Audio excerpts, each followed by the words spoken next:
هل الدولار هيرفع تاني ويعدي ال 50 جنيه ولا ممكن ينزل ويوصل ل 40 جنيه؟ الفيديو ده هيجاوبك من الاخر كده على كل الاسئله اللي في دماغك، بس ما تنساش تعمل لي فولو. النهارده 27 مارس 2024 وسعر الدولار في البنك النهارده 47 ونص، واللي حصل ان سعر الدولار كان عمال ينزل لغايه ما وصل لمستويات ال 46 وبعد كده حصل ارتداد خفيف في السعر. بس اللي انت مش واخد بالك منه ان هبوط سعر الدولار ده حصل مع وصول الدفعه الاولى من صفقه راس الحكمه، وده تقرير من CNN بيوضح لك حجم الدولار المؤكد اللي داخل مصر الفتره اللي جايه، واللي اجماليه 53.4 مليار دولار.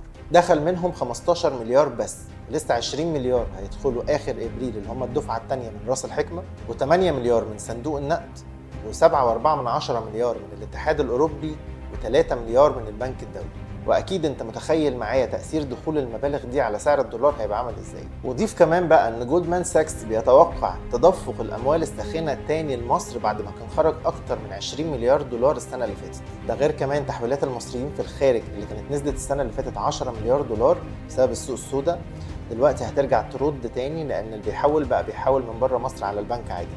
وكمان في مصريين كتير من اللي كانوا شايلين دولار في البيوت راحوا غيروها في البنك. عشان كده معهد التمويل الدولي بيتوقع ان احتياطي مصر من الدولار هيتجاوز ال 50 مليار دولار في 2024، وبيتوقع كمان ان سعر الدولار هيبقى عند متوسط 42.5 في العام المالي القادم اللي هو بداية من شهر 7 اللي جاي، وممكن كمان مع وقت دخول الدولارات دي ينزل لغاية 40 ويرجع يرد تاني.